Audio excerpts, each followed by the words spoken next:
Hello and welcome back to Top TV. My name is Jordan, and we are back talking Vince Gilligan's new hit TV show Pluribus on Apple TV.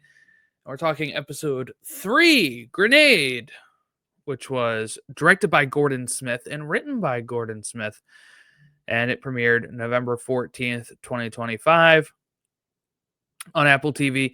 The synopsis was I have it right here. The synopsis is the world just wants to help, which infuriates Carol. A heart to heart conversation ends with a bang.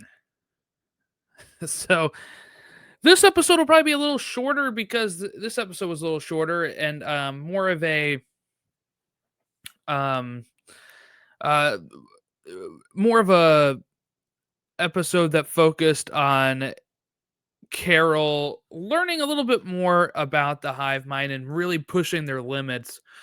Uh, so not as much happened in this. We really only have Carol and Zosia and like the a couple side characters. We don't have like the full crew like we had in episode 2. But this episode starts off. Thankfully, Wikipedia tells me starts off 7 years ago. I didn't know the math on the 2000 some days, I think it was, before the event. One thing I'm really liking about the show is the style of showing us the counting down to when everything changed, and the counting up. It kind of really helps me keep focus on how far back we're going, how if we're going forward in time, if we're going back in time, instead of, I feel like if you were to watch Breaking Bad or Better Call Saul, a lot of these cold opens or flashbacks don't really have a year attached to it, or a timeline attached to it in that regard. So this kind of helps me a little bit know, all right, they're like 2,000 some days away from everything being kind of ruined. So this is 7 years ago, we open up with a hotel in Norway where, look, I don't think I could stay here. I'm cold now. It's 66 in here, and I got my 65 in here. I got my hoodie on because I get cold. So I don't think I could stay. What did the guy, the hotel guy said? The rooms are 3 degrees below zero, and I guess the other rooms are. They said that's warmer than the other rooms. So I don't think I could stand that. I really don't. The bed is made of ice. I was kind of all on Carol's side here. Now I get Helen's perspective here of this is like a cool experience. Like she's loving it. She's get to see Aurora Borealis while she is, laying in bed. But feasibly, I would not be able to deal with this type of situation. I would not be able to sleep on the ice bed. I would not be able, Carol's talking about having to pee. That would probably feel really good because it'll be warm.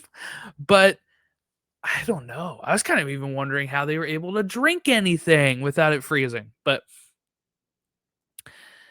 yeah, I don't know if I could stay at a hotel like this. But anyway, a cool event on her book tour for one of her books, I guess. And Carol here is learning that whatever book they're talking about releasing here, whether it's the first book of Waikaro or later books, that it made the bestseller list.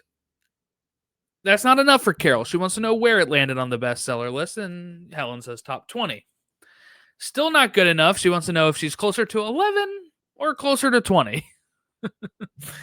I think she's probably closer to 20, but Carol needs to know this. And Helen is kind of like, come on, live in the moment. That's kind of what Helen is saying. Like, live in the moment here.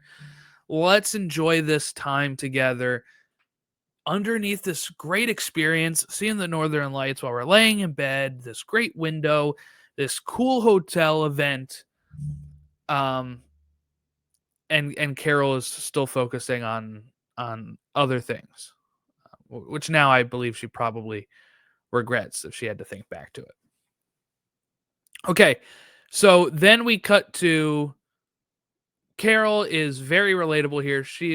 They start showing the Golden Girls, and I was wondering, I was like, oh, did they get the TV up and running?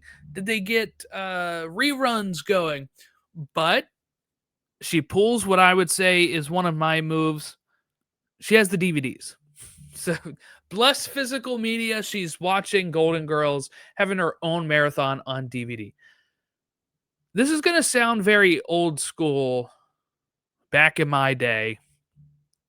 But this is the type of marathons I used to have, before things were streaming all the time. We're talking. I mean, I was buying TV shows on DVD probably like circa 2004, 2005, and just continuing to collect them thereon. If I wanted to watch like Friends, I would have to, pop in. I mean, it was on TV everywhere, but if you didn't want commercials and you just wanted to, bang out a lot of episodes, I'd put on whatever season I want to watch, get the discs, pop in disc 1, and go until that episode. It's like 4 or 5 episodes a disc, right? Maybe 6.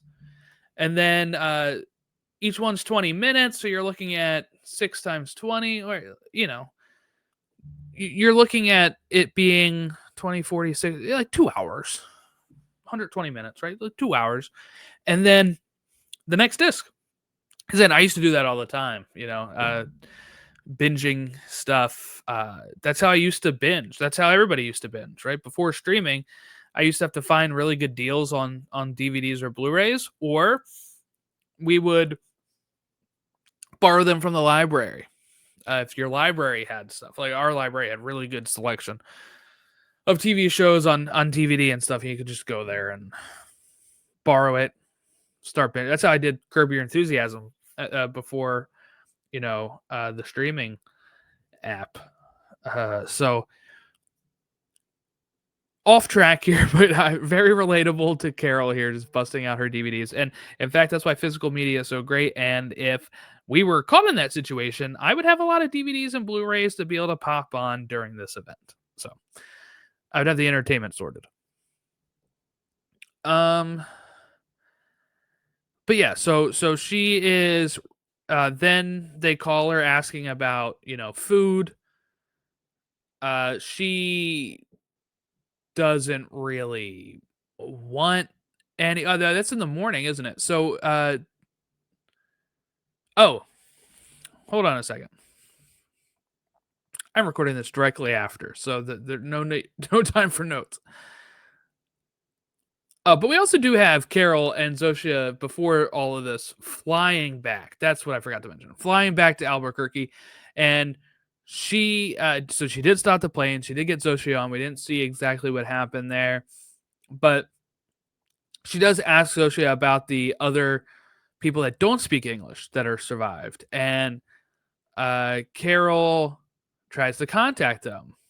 Manosos Ovadio in Paraguay, and he just curses at her. So I love the bit though where she has Zosia dial him back just so she can kind of curse her best in Spanish and then hang up again on him.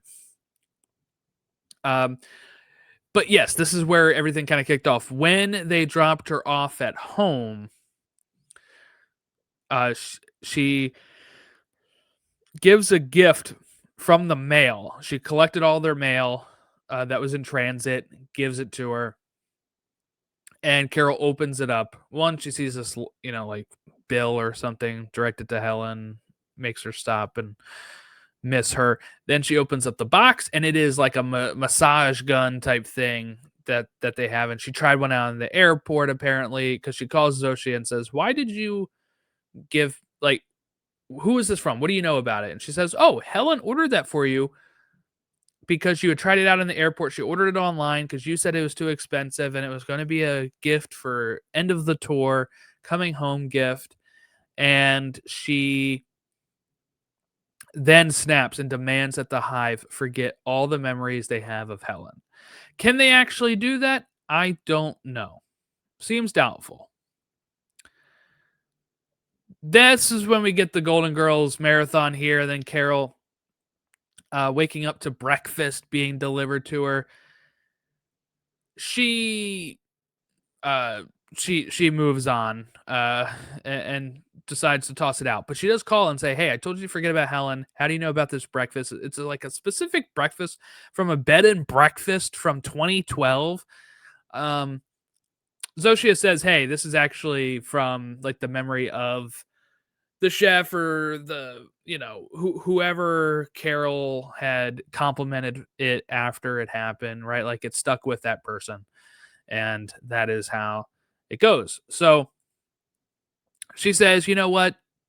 I don't need this. Why'd you bring it to me?" "Well, we know what's in your fridge, and we know that because of the maid that you hire to come in and clean out stuff was in there. We know exactly what's in there." This was another great bit when Carol goes to check the fridge then, and she shakes the oat milk and says, like, something like, "Oh, you guys don't know anything. It's 3/4 full instead of half full," the way that they thought. So she decides to go get groceries herself. Sprouts Farmers Market must be some pretty big. We have one really right around the corner. I guess they paid a lot of money for this. But it's empty completely. Not just the store, like people not being in there, but like every single item is gone. So she calls Zosia, who says they have moved all of those key resources into like a central spot for them to easily distribute. She asked them to bring everything back by Friday, and they bring it back now. We get a nice little montage. This is very, very typical Breaking Bad, Better Call Saul, Vince Gilligan production. This is edited by Chris McCaleb, who edited those shows. Gordon Smith wrote on those shows as well. So we got the whole crew back together here. But yeah, Chris McCaleb apparently is hosting the podcast, which he did the podcast for Better Call Saul for sure, maybe Breaking Bad's, but um, it felt like a very Chris McCaleb and Breaking Bad, Better Call Saul montage here. So I really liked that as they're unloading to the music. She buys her groceries, go home. She's eating a television dinner, watching more Golden Girls, and then the power goes out. And then she sees it go out in all of Albuquerque, and hers come back on, and she gets a call. The caller ID says it's us, Carol. I really liked that touch. And we learn that Zosia and the rest of the hive mind apparently turn off power to conserve energy, except for essential stuff, water plants, treatment plants, that kind of stuff. So at first she's like, "What? You guys don't need it?" And they're like, "Well, we only work at it during the day, except for the essential places. So everybody's home. All of the buildings that are not needed right now can be their lights off. There's no crime. There's no people. Uh, there's no reason for lights to be on to deter crime. None of that is needed." And again, that kind of calls back to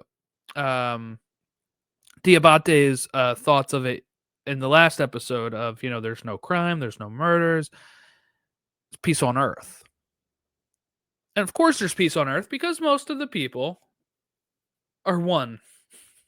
They're one. So there's no need for them to fight or argue each other or anything like that. It's just, it continues, right? Like there's no need for that. So they turn it back on for Carol so she can have her power. But she, they ask if there's anything else she needs. She sarcastically says a hand grenade, and Zosia does show up with a hand grenade. And Carol actually invites her in, asks if they drink. I really like these questions that Carol brings too. If you are drinking, does that mean like a 6-year-old in like Zimbabwe is slurring his words or whatever she says? Like, because we know that when they get directed when she directs her anger at them and they start convulsing, that affects everybody, affects the whole hive mind. So I guess it does stand a reason. Like if you get drunk, does the whole hive mind get drunk? I think that's a really good question. They say it doesn't work like that. Zosia does bring up the Norway trip though, and this does make Carol angry. I don't think let me say this. I don't think they forgot Helen. I don't think they followed that rule. But my thought during this is it doesn't have to be Helen's memory, I guess, because it could be the guy who led them there, at the concierge that knew that they went there. But I think she did use a line that Helen used. So, I mean, I think it's probably more clear that's Helen. So Carol gets pissed off. She's going to grab the grenade. She doesn't think it's real. But it is real. Zosia takes it and throws it out the window because it's about to blow up. She protects Carol, and she is injured by the explosion while Carol is yelling, "Why would you give me a real grenade?" And then the ambulance comes and takes her away while Carol what's it called? Put pressure on her injuries. Then we cut to the last scene, which is in the hospital. Zosia is going to recover.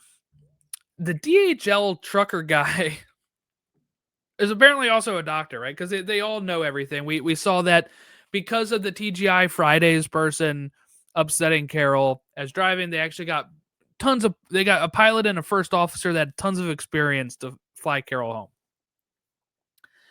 And so you assume that while it doesn't matter who the person is, right? This guy was maybe the first one nearby that was able to work on Zosia and that was able to, work out. She asked though, "Why would you give me a real grenade?" And they say, "Give me, we want to make you happy, right? Everything is to make you happy." And this was kind of what Carol was talking about to Zosia before the hand grenade went off. You say you want me to be happy.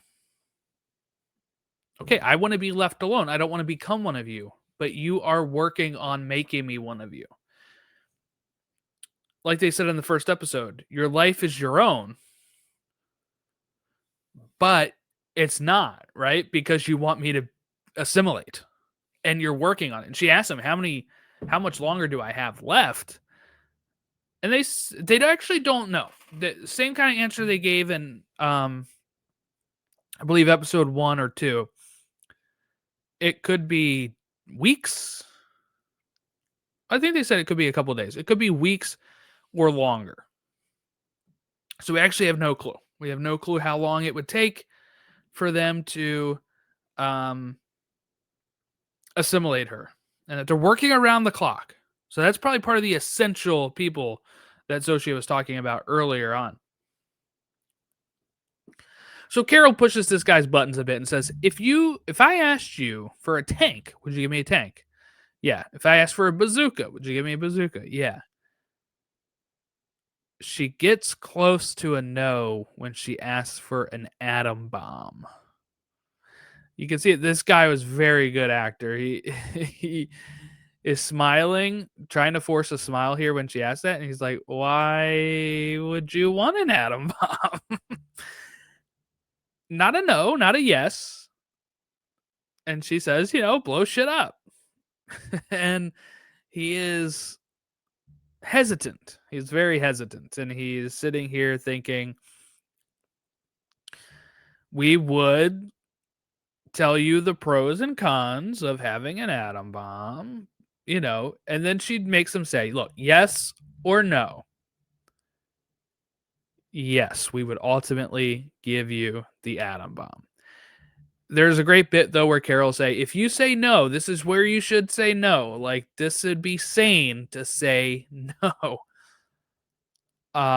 And they say yes, they would.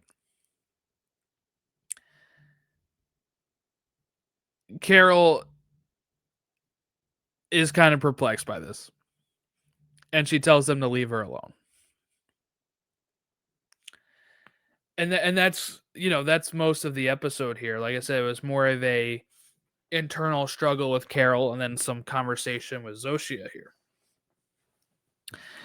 But I mean, overall, I'm really still enjoying the ride here. I am probably, again, this is the same day. I'm recording on Sunday, right after watching the 3rd episode, which I recorded which I watched right after I recorded my episode 2. So So I'm probably gonna go watch episode 4 right after this, or if I can get to it today. Um, but I am really enjoying this. For a sci-fi show, I love sci-fi, but I'm just saying for a sci-fi show, this feels very, very similar to Breaking Bad and Better Call Saul. And I think it's because of that same crew working on it. Like I said, you get your montage, you get the same sort of editing style with the music, the writing from, in this case, Gordon Smith. The other episodes, Vince Gilligan. Just like these characters feel real, like Breaking Bad and Better Call Saul. When Carol says, "Will you give me a bazooka?" and then she says, "And whatever thing the bazooka shoots," like that's a very real answer. I don't know what they would you call it, a like missile, maybe, I guess. I don't know. Like I feel like in some shows they would just say like a bazooka or and a missile or something. Like in this case, they feel like real people because I wouldn't, like, Carol probably wouldn't know the answer to what they really shoot, and me neither. So I'm sitting there like, yeah, I would probably say something like, "Would you give me a bazooka and whatever it is a bazooka shoots?" And it just feels so real. Her grief. I really want to know where we're going with this. Not in like a bad way. What I'm saying is like she is still working through the grief. We are like 4 to 5 days into this event still. She's gone through a lot. She's trying to find, when she's asking Zosia, is there anybody, like, tell me about every single person, even if they don't speak English. Tell me about every single person. Is there anybody that has experience in medical fields or biology or science? Because she's trying to reverse this. She's trying to stop from becoming. She's trying to stop her immunity from running out. Like, and she wants to save the world. She told the other people, "You are traitors because you are not trying to stop this. Because you're almost giving into it. You are traitors to the human race." And that is kind of what her thought process is.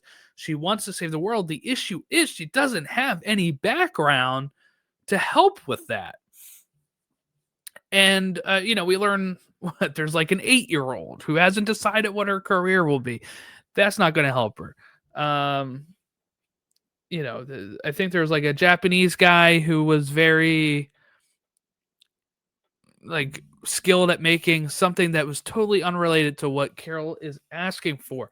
She is asking for specific things because she wants to be able to stop this. She wants to be able to maybe reverse it. Can you reverse it? That's a question I was pondering last episode that I didn't bring up on the podcast. And I feel like it's a good time to bring it up here because we're starting to see Carol's drive a little bit more here when she's trying to meet up with people again because the first set of people failed her. She's now like, the non-speakers, the non-English speakers, do they have any skills that can help us? Because she is now trying to pivot to how can I fix this? And I wonder, is she trying to reverse it? Or is she trying to stop herself from the joining when they fix it, right? Can you reverse something like this? Maybe, right? We know all the memories are still in there because the hive mind is able to access them. And the people are physically fit and okay. So can you reverse it where it kind of cuts the cord, right? Kind of think about it like a computer, right? Or your cell phone. You can connect to the internet. You can save stuff on a cloud, which then any other computer can access if you log in. Kind of like the hive mind being able to access memories from each person because they're connected. But I can also remove myself from the internet or go airplane mode and still have access to the stuff on the phone or computer itself. Can you do that with a member of the hive mind? Is there a way to turn off the connectivity and either let them grow into individual people again, or can you have it be, because here's the worry, right? Here's the worry that all of them are so connected now that if I unplug the connection, that like John Smith over there could have memories of his wife, could have the memories of a person hundreds of miles away. What's in the head at that moment? Or is it you disconnect and only the memories of that person are intact again? That's kind of where I'm thinking at right now. How can you, I mean, the answer is always going to be probably like sci-fi stuff, right? Like there's probably not a real answer to that type of question. But just kind of spitballing here of like, if we're pivoting the show to last longer or after this season, because you can't continue to have the same stuff over and over again, I don't think. Can you do it where maybe because Carol is preaching individuality all the time, is she able to kind of preach that to them to want that, to the hive mind to want that, and maybe they're able to disconnect at a certain point, and Zosia is just Zosia, right? And her neighbor is just her neighbor. That is where I think the show has some longevity if it wants to go down that track. Is a lot of these shows will have changes of status quo as it continues to go to be able to survive, right? And I wonder what that looks like for this type of show. They've already shown a range of episodes, right? Episode 1 was so action packed and like I said, almost like silent movie as she's going through place to place trying to save Helen. We don't get a lot of the downfall, like the regular life status quo. Episode 2 kind of focuses on that a bit while she is trying to meet up with the other survivors, and we're getting more humans to interact with, and how she interacts with humans is different than how she interacts with the hive mind. Then episode 3 is more of a solo Carol episode while she's dealing with, how do I go to the grocery store? How do I get groceries? I really liked her answer when she says, I don't want you waiting on me, right? Like she's independent. She wants to go out and get it. I understand that. I like being able to just be like, you know what? You need something? I'm going to go to the store and get that right now, instead of me asking for it and getting it handed to me.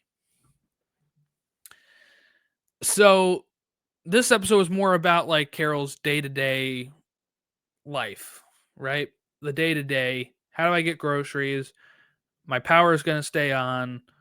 What else is there for me to do? I'm just watching Golden Girls, right? How much longer do I have of this before I assimilate, so I can figure out how much time I have to reverse this, how much time I have to maybe live my life before I am no longer a person, an individual?